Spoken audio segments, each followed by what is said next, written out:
안녕하세요. 삶의 지혜와 깊은 통찰을 나누는 시간입니다. 오늘 우리는 많은 이들이 마음속 깊이 품고 있는 하나의 질문에서부터 이야기를 시작하려 합니다. 바로 하나님은 왜 우리가 아프고 고통받는 것을 원치 않으시면서도 우리의 기도는 때로 더디게 응답받는 것처럼 느껴지는가 하는 질문입니다. 혹시 여러분 중에도 주님, 언제까지입니까? 라고 탄식하며 믿음으로 구했지만 아직 치유의 증거를 보지 못해 낙심하고 계신 분이 있나요? 괜찮습니다. 그 마음은 결코 믿음이 없어서가 아닙니다. 오늘 이 이야기가 바로 그런 당신을 위해 준비되었습니다. 하나님의 사랑과 그분의 일하시는 방식에 대한 깊은 이해를 통해 여러분의 마음에 새로운 희망과 평안이 깃들기를 소망합니다. 본격적인 이야기에 앞서 이 귀한 말씀을 주변에 사랑하는 이들과 나누고 채널을 구독해주시는 여러분의 손길 위에 하나님의 크신 은혜와 축복인을 함께하기를 진심으로 기도합니다. 여러분의 작은 실천이 누군가에게는 절실한 위로와 희망의 메시지가 될 수 있습니다. 먼저 우리가 반드시 기억해야 할 가장 근본적인 진리가 있습니다. 그것은 바로 하나님은 당신이 건강하고 온전하기를 원하신다는 사실입니다. 이는 단순히 당신을 통해 당신의 능력을 과시하기 위함이 아닙니다. 그 이유는 단 하나, 당신을 너무나도 사랑하시기 때문입니다. 우리는 아직도 하나님이 우리를 얼마나 사랑하시는지 다 알지 못합니다. 그 사랑의 깊이와 넓이는 우리의 상상을 초월합니다. 마치 자식이 아플 때 그 고통을 차라리 내가 대신 겪고 싶어하는 부모의 마음처럼, 아니 그보다 더 큰 사랑으로 하나님은 우리를 바라보고 계십니다. 성경은 이 하나님의 사랑을 선한 목자와 양의 관계로 아름답게 묘사합니다. 이사야서 신세장에는 이렇게 기록되어 있습니다. 우리는 다 양 같아서 그릇 행하여 각기 제 길로 갔거늘 여호와께서는 우리 모두의 죄악을 그에게 담당시키셨도다. 길 잃은 양과 같은 우리를 위해 선한 목자이신 예수님께서 우리의 모든 죄와 질병의 짐을 대신 지셨다는 것입니다. 하나님을 요새나 견고한 성으로 생각할 수도 있지만 성경이 우리에게 가장 먼저 보여주는 하나님의 이미지는 바로 목자입니다. 다윗은 왕이 되기 전부터 하나님을 자신의 목자로 알았고 그 관계 속에서 평안과 보호를 누렸습니다. 우리가 스스로를 하나님의 사랑받는 양떼의 일원으로 여길 때 그분의 돌보심 안에서 진정한 치유가 시작됩니다. 하지만 현실 속에서 우리는 질병이라는 문제에 부딪힙니다. 누군가 아프다는 소식을 들었을 때 우리는 종종 판단의 시선으로 그를 바라보곤 합니다. 운동을 더 했어야지, 식단 관리를 잘했어야지 와 같은 생각들 말입니다. 예수님 시대에도 그랬습니다. 안식일에 수종병든 사람을 고치려 하실 때 바리새인들은 예수님을 비난할 구실을 찾기 위해 지켜보고 있었습니다.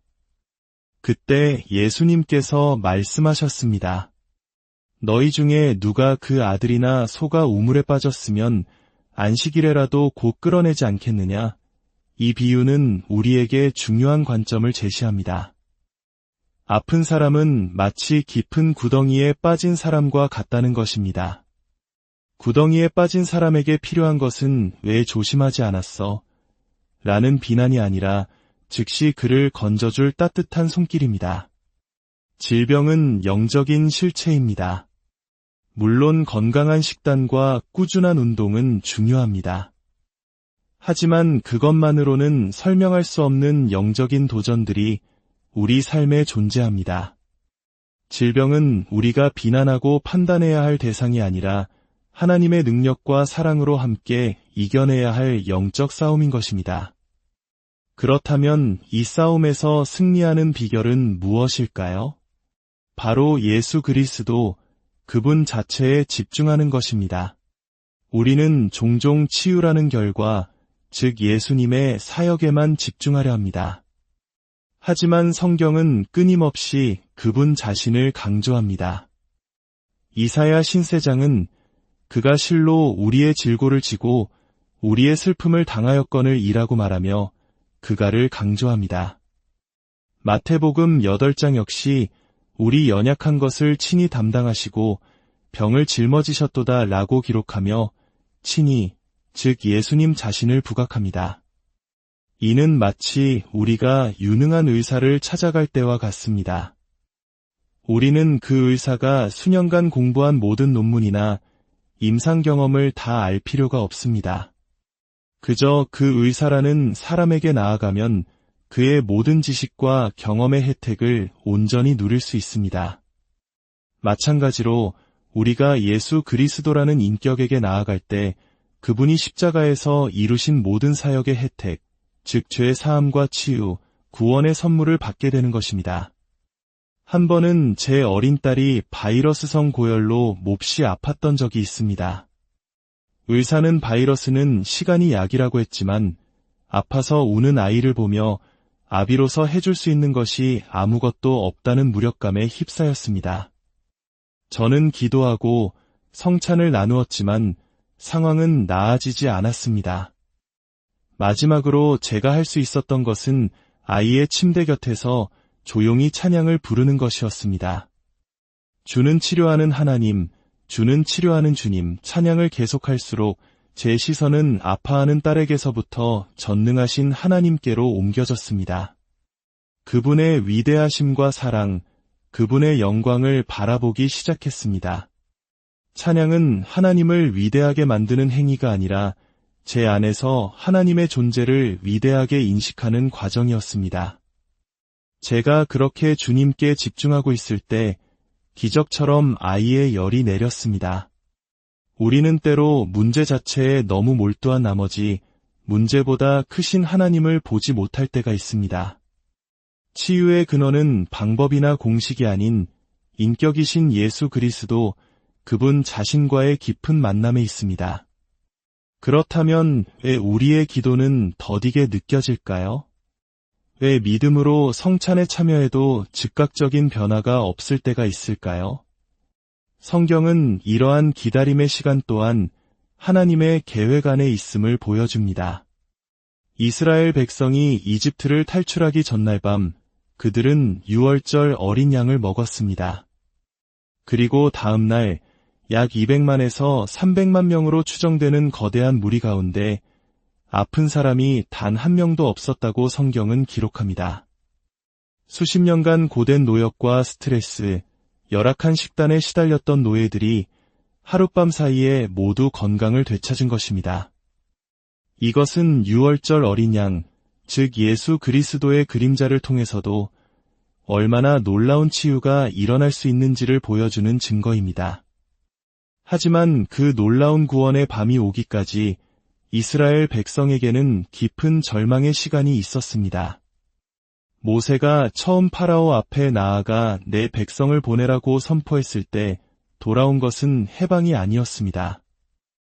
오히려 파라오는 벽돌 생산량은 그대로 유지하되 짚을 주지 말라며 그들의 노동을 더욱 가중시켰습니다. 상황은 더 나빠졌고 백성들은 모세를 원망했습니다. 당신이 우리를 파라오의 손에 죽게 만들었다고 말입니다. 우리도 이와 비슷한 경험을 합니다. 치유를 위해 믿음의 발걸음을 내디뎠을 때 오히려 증상이 악화되거나 새로운 문제가 생겨나는 것처럼 느껴질 때가 있습니다. 바로 그때가 사탄이 우리를 낙심시키고 포기하게 만들려는 순간입니다. 모세는 백성들의 원망을 듣고 하나님께로 돌아가 항의했습니다. 주여, 어찌하여 이 백성이 학대를 당하게 하셨나이까? 어찌하여 나를 보내셨나이까? 이 솔직한 기도는 우리에게 큰 위로를 줍니다. 하나님 앞에서는 우리의 실망과 좌절을 숨길 필요가 없습니다. 그때 하나님께서 모세에게 말씀하셨습니다. 이제 내가 파라오에게 하는 일을 내가 보리라.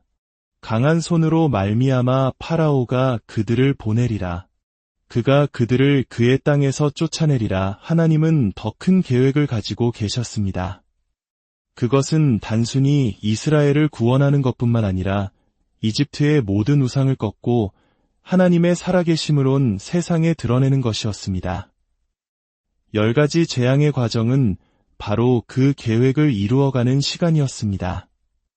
어쩌면 당신의 치유가 더디게 느껴지는 것은 하나님께서 당신의 삶을 통해 더 깊고 위대한 일을 행하고 계시기 때문일 수 있습니다. 그 과정 속에서 하나님은 당신의 믿음을 정금같이 단련시키고 당신의 삶을 통해 하나님의 영광을 드러내기를 원하십니다.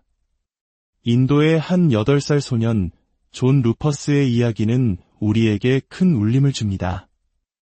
소년은 갑자기 뇌졸중과 비슷한 증상으로 얼굴 한쪽이 마비되어 말하거나 먹거나 웃을 수 없게 되었습니다. 많은 의사를 찾아갔지만 아무도 돕지 못했습니다. 그때 한 사역자가 소년의 가족에게 성찬의 중요성을 알려주고 예수님께서 십자가에서 어떤 일을 하셨는지 보여주었습니다. 가족은 매일 함께 성찬에 참여하기 시작했습니다. 그리고 15일 만에 소년의 얼굴은 완전히 정상으로 돌아왔습니다. 만약 그들이 6일째에 혹은 14일째에 포기했다면 어땠을까요? 믿음의 인내가 얼마나 중요한지를 보여주는 이야기입니다. 믿음의 조상 아브라함 역시 마찬가지였습니다. 그는 창세기 14장에서 멜기세덱, 즉 예수 그리스도의 예표로부터 직접 떡과 포도주를 받았습니다.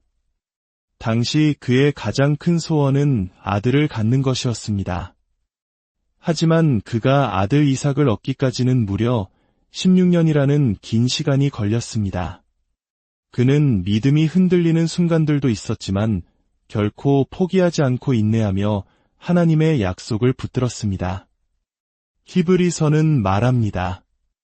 믿음과 오래 참음으로 말미암아 약속들을 기업으로 받는 자들을 본받는 자되게 하려는 것이니라. 치유와 회복은 때로 믿음과 함께 오래 참음, 즉 인내를 통해 우리에게 주어집니다.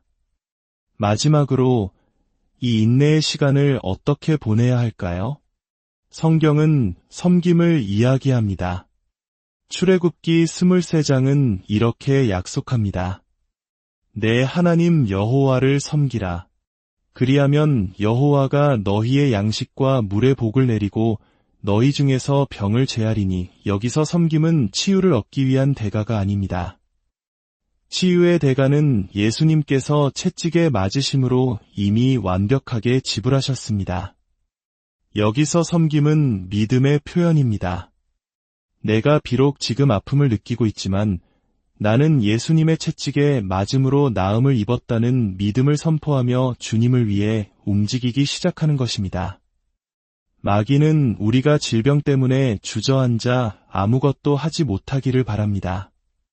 하지만 우리가 믿음으로 한 걸음 내딛어 주님을 섬기기 시작할 때 하나님의 치유 능력이 우리의 삶에 강력하게 나타나기 시작합니다.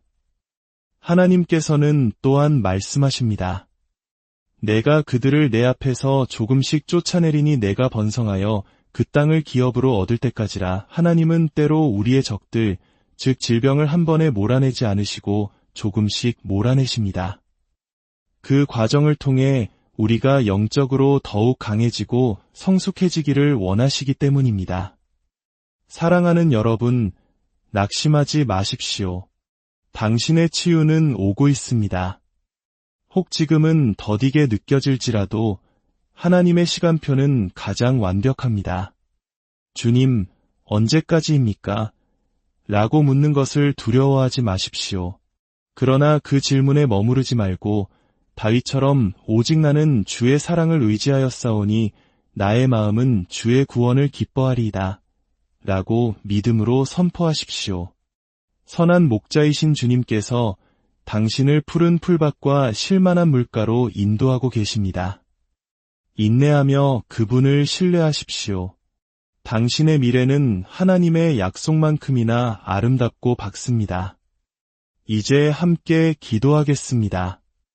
하늘에 계신 아버지, 오늘 말씀을 통해 우리를 향한 아버지의 사랑이 얼마나 크고 깊은지 다시 한번 깨닫게 하시니 감사합니다.